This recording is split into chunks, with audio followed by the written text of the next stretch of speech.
Beaucoup font 60 ans. Alors, il y a bon mieux.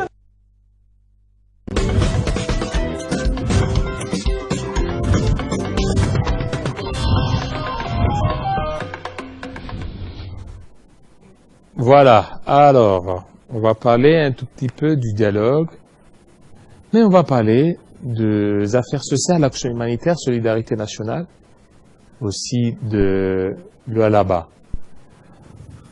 Bonjour, monsieur Mardoché. Bonjour, cher David Kilolo. Vous vous portez bien? Tout va bien. Alors, Mardoché Sélé, Aziza Mounana, ministre des Affaires sociales, action humanitaire, solidarité nationale, 100 jours, mais elle a essayé beaucoup plus de marquer de son empreinte à ses ministères. Qu'est-ce qui serait beaucoup plus sa motivation? Vous savez, ça a été le rêve de Mme Nathalie Aziza Mounana de servir ce pays.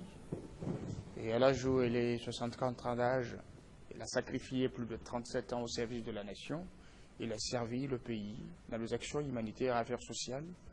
Aujourd'hui, ministre de tutelle, je pense que c'est ce que le Congolais avait besoin.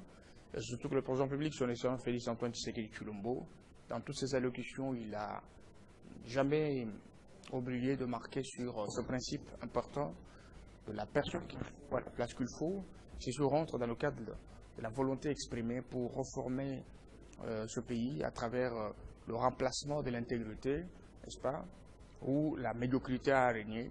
Et aujourd'hui, le système de recrutement des médiocres au sein, n'est-ce pas, des institutions, à l'époque, avant Tshisekedi, ça a engendré un rythme rocambolesque qui n'a pas permis à ce pays de se tenir debout.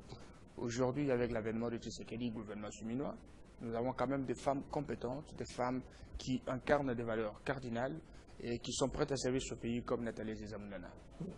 Vous parlez d'Aziza Mounana, mais il y a un problème au niveau de son cabinet. Il y a ceux qui disent que c'est un cabinet où il y a beaucoup d'étrangers, commençant par les directeurs de cabinet et ainsi de suite.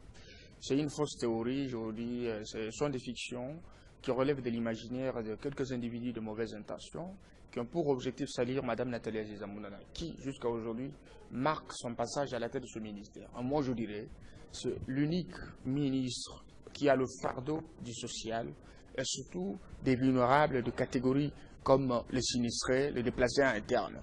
Parce que nous sommes ici, nous ne savons pas ce que traversent nos frères à Goma, dans le sud Kivu, à Chopo, à Kisangani, dans la province de la Chopo, bien évidemment. Nous avons des déplacés, n'est-ce pas, de conflits intercommunautaires à la Chopo. Nous avons des conflits déplacés de Malemba-Nkulu dans le Kasaï. Nous avons jusqu'à aujourd'hui les déplacés de Kabouidan-Sapou, insatisfaits jusqu'à aujourd'hui, pour ne pas parler, n'est-ce pas, d'un grand nombre de déplacés des guerres à l'est de la République, dans la province de Lubero, Nord Kivu, territoire de Lubero, Butembo, Beni, et que sais-je encore. Aujourd'hui, vous avez une femme qui est sortie de sa réserve de sa prise, n'est-ce pas, de la commande du ministère. Elle a opéré des missions très importantes pour apporter de l'aide considérable à nos frères qui souffrent dans les provinces que je venais de citer. Alors, c'est pour vous dire qu'elle est très engagée dans la vision du chef de l'État Félix Tshisekedi, qui est couché dans le programme du gouvernement avec Mme Suminois. Et je me dis, les Congolais se sentent satisfaits parce que vous avez quelqu'un qui essaye d'adapter son programme d'action au niveau de difficultés que nous avons rencontrées dans ce domaine, dans ce secteur, affaires sociales, action humanitaire. Elle a initié de grandes réformes qui, aujourd'hui ou demain, pourra commencer à poser des actions très importantes dans le cadre de récupération des biens immobiliers, le patrimoine appartenant à l'État dans le domaine des affaires sociales. Vous savez que ce pays a une catégorie de Congolais qu'on ne peut pas appeler Congolais mais étrangers. Ils peuvent être Congolais parce qu'ils parlent lingala, swahili, peu importe les conditions qu'il faut de Congolais, mais accuser Mounana d'être à la base, de recruter les étrangers entre guillemets, ce serait c'est une insulte. C'est vraiment immoral de voir un Congolais écrire quelque chose de ce genre. Parce que moi, j'ai rencontré pour une fois une femme de beaucoup de valeurs. Parce que la façon que Mounana recrute, elle se penche sur le principe important. Le premier principe, c'est la méritocratie, parce que vous devez recruter la personne qui a d'abord de la compétence, la personne qui a des atouts, qui a de faire, qui jouer le rôle qu'il faut au sein du cabinet. C'est comme ce cabinet, moi je le maîtrise. Moi je suis conseiller des questions politiques et de la communication au sein du cabinet de Mme Nathalie Zamounana. Que ce soit le directeur du cabinet, Mme Nadir Kaba et d'autres conseillers, ainsi que le personnel d'approche de pavillon étranger. Je vis des Congolais très engagés. Donc il n'y a pas d'étrangers. Il n'y a pas d'étrangers. C'est faux. Je pense que ce sont des choses, moi je me dis, ce sont des discussions vaines. On ne peut pas commencer à verser dans des choses comme ça. On peut laisser les gens commenter comme ils veulent, mais ce qui est important, nous sommes tenus au résultat. Les questions que nous, on devrait s'attendre, c'est comment est-ce qu'elle a géré? Qu'est-ce qu'il a fait?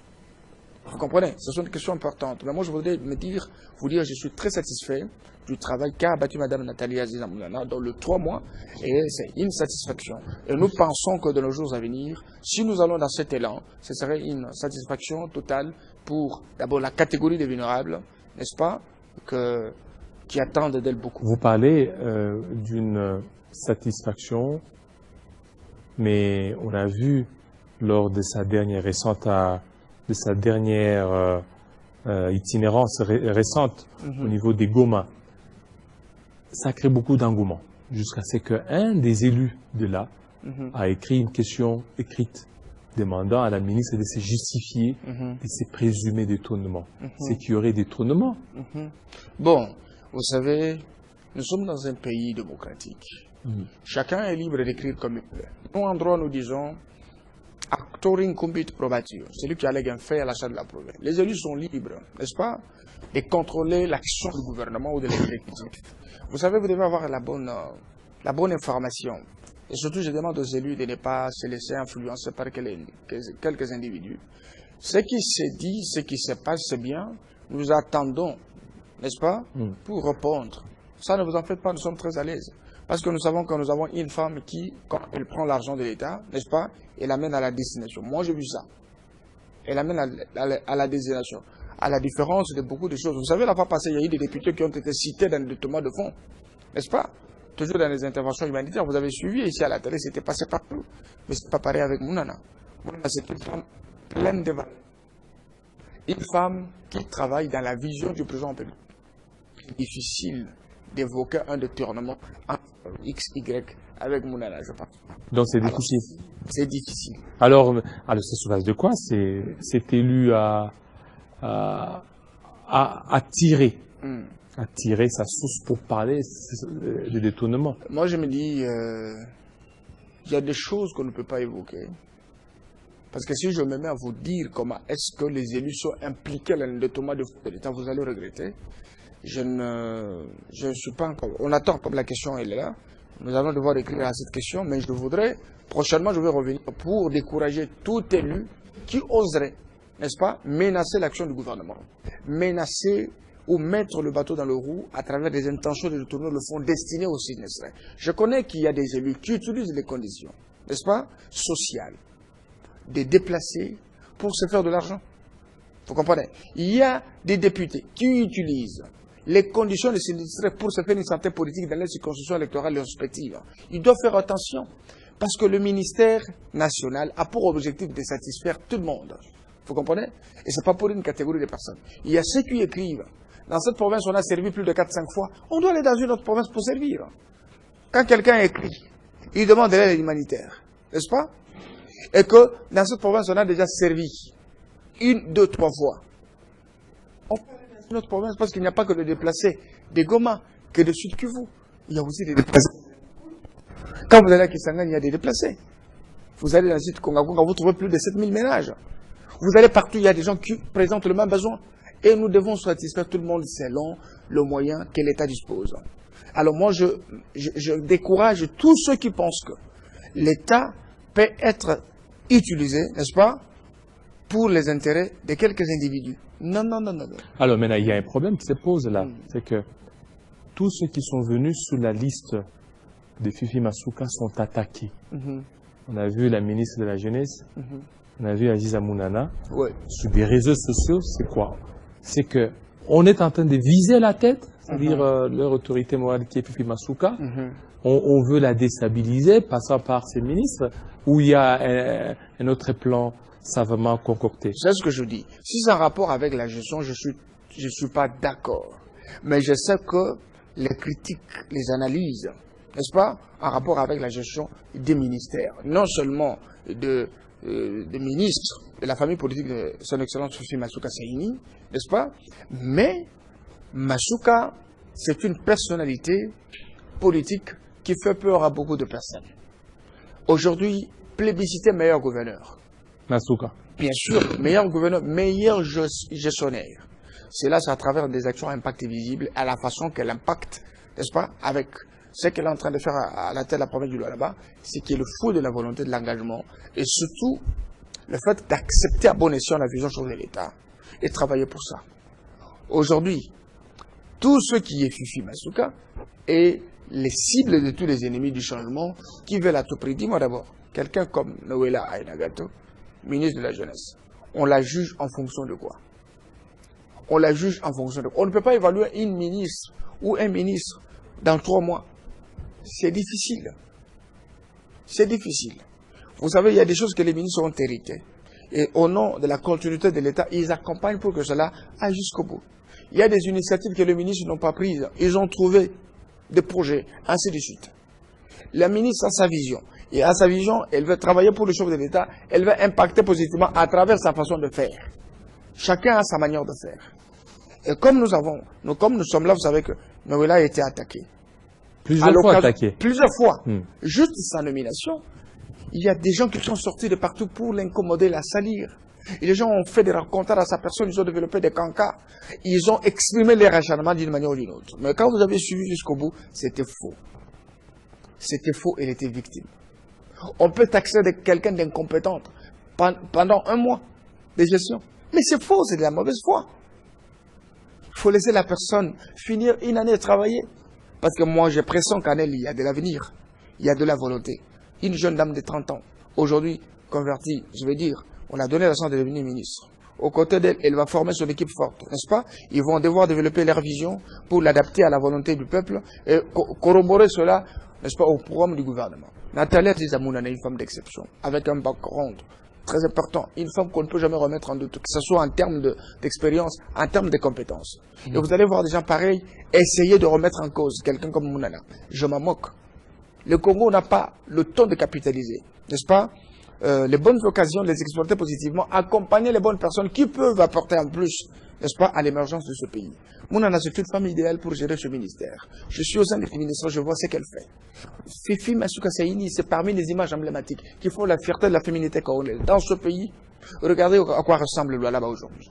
Il y a des provinces, parce que moi je vous dis que Fifi a commencé comme gouverneur intérimaire, a trouvé une vision qu'elle a coupée et qu'elle a modifiée. Et la modification a porté du succès, a porté, n'est-ce pas, de la joie dans la population, que ce soit sur le plan sécuritaire, sanitaire, éducationnel, infrastructurel, dans tous les secteurs de la vie, il y a des épanouissements. Et le développement du Lualaba, ce n'est pas seulement la vie d'écologie, même les territoires. Vous comprenez? Il y a un travail qui est en train d'être fait. Au niveau de sa famille politique, le ministre de la famille politique de Masuka se distingue. C'est ça qui attire beaucoup plus d'acquisitions parce qu'ils sont dans la transparence, n'est-ce pas, dans l'honnêteté. Ils ne sont pas là pour détourner, ils ne sont pas là pour mentir, ils ne sont pas là pour jouer à la plaisanterie, mais ils sont là pour travailler. Le Congo a besoin de gens comme ça, de gens qui travaillent pour l'intérêt du peuple, comme le fait Mounana. Alors je voudrais vous dire, il y a beaucoup plus de choses qui se rencontrent sur les réseaux sociaux. On trouve ça, le fond n'est pas du tout important. On trouve qu'il y a beaucoup plus de plaisanteries, il y a beaucoup plus d'acharnement, il n'y a pas de critiques positives sur la gestion. Alors qu'est-ce qui fait qu'elle soit victime de toutes les diatribes, de tous les racontards sur elle? Vous savez d'abord que chacun a besoin de se faire une place au sein de la famille politique du président Félix Tshisekedi, n'est-ce pas? Il y a ceux qui pensent que pour neutraliser X, Y, il faut commencer par là, n'est-ce pas? Ce ministère des Affaires sociales, il y a beaucoup de gens qui voulaient être à la tête de ces ministères, n'est-ce pas?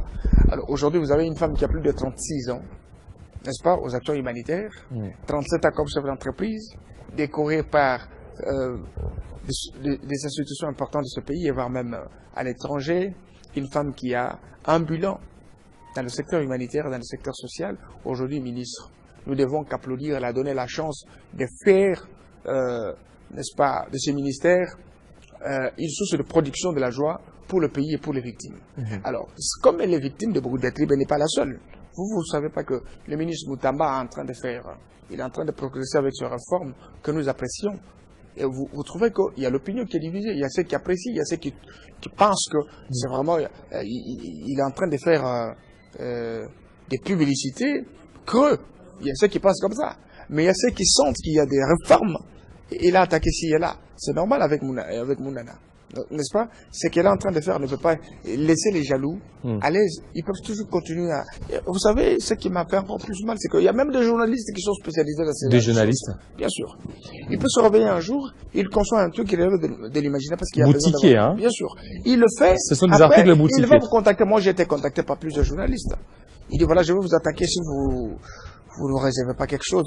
Je pense pas que ça va passer. Je vais vous bombarder. Je vais vous attaquer. Alors, sur 10, vous donnez combien? Passer 100 jours. On dit de faire une évaluation pour Aziza Mounana. Pour que je donne de points? Non. L'évaluation sous 100 jours. L'évaluation, c'est que Mounana, c'est la ministre qui a beaucoup travaillé, plus beaucoup de ministres. Mounana. Oui, oui. Vous savez, quand quelqu'un annonce les réformes, c'est bien, nous applaudissons. Mais Mounana prend l'argent de l'État et il dit, voilà, je vais assister les gens qui souffrent. Elle arrive et l'assiste. C'est du concret. Vous comprenez? C'est du concret. Il y a des gens qui voilà pourquoi les députés veulent une traçabilité par rapport à ça. Mais la traçabilité, elle est là, parce que quand le fonds sont destinés, n'est-ce pas, pour assister, il y a un rapport financier. Jean-David, il y a un rapport financier. On fait toujours un rapport, on justifie les dépenses. Ça, c'est pas un problème. Ça, c'est pas un problème. Et si vous suivez le contenu de ces accusations, c'est creux, il n'y a rien. Il n'y a rien. Si les gens ont besoin d'informations, qu'ils viennent au cabinet, ils vont trouver des informations. Sur 10, elle a combien, je vous ai dit? Sur 10 Elle peut avoir 8. Oui, sur 10. Bien sûr. Aziza Mounana. Oui. Elle peut avoir 8. Et parce que c'est dit comme... Noëlla. Noëlla, parce que, excusez-moi, Noëlla, elle est de ma famille politique. Donc ministre, je parle de Noëlla en tant que ministre, oui. Nous la soutenons. J'ai admiré les initiatives qui sont du jour le jour en train de s'adapter à quelques réalités de la place. Elle améliore, elle adapte le projet. Elle va d'abord comprendre parce qu'elle m'avait autrefois dit que je suis dans une phase d'état des lieux pour évaluer. Gérer la jeunesse, c'est pas gérer les affaires sociales, c'est pas gérer la justice, n'est-ce pas? Vous avez des services, vous avez des structures de jeunes, vous avez les jeunes qui ont leur projet. Vous devez d'abord comprendre qu'est-ce qui a été fait, qu'est-ce qui a été fait, et qu'est-ce qui doit être fait. Je commence par où? C'est quoi les priorités dans le secteur de la jeunesse? Comment? Et c'est sur ça qu'elle est en train de faire, parce que là, je pense qu'elle se met déjà au travail pour comprendre comment est-ce qu'elle peut intervenir dans son secteur avec beaucoup plus de vivacité, et ça doit se faire sentir à travers ces actions qu'elle va mener. Donc c'est un processus. On ne peut pas l'évaluer dans 3 mois, c'est un grand travail. La jeunesse, c'est presque 60% de la population. Mais comment si facilement vous avez donné 8 sur 10, mais chez la ministre de la Jeunesse... Je suis dans l'assiette, n'est-ce pas? Bien que je partage la même famille avec, la famille politique avec notre ministre de la Jeunesse, je ne suis pas dans le cabinet, n'est-ce pas? Pour tout dire, il y a quelqu'un habilité à le faire. Vous comprenez? Mais sur ce que moi je connais, de manière superficielle, je sais le témoigner ici. Qu'elle était victime d'un acharnement, n'est-ce pas? Il y a des gens qui tirent sur elle à boulet rouge parce qu'ils sont jaloux de ce qu'elle fait. C'est un ministère convoité par plusieurs et je sais qu'elle va s'en sortir. Voilà, merci. Merci à vous, Mardochie Ntsele, surtout de votre passage. Vous êtes conseiller de la ministre des Affaires sociales en charge, conseil politique et communication. Merci à vous. Merci. Tout de suite, on va terminer, juste pendant ces quelques minutes, avec Boba Mbongo, culture.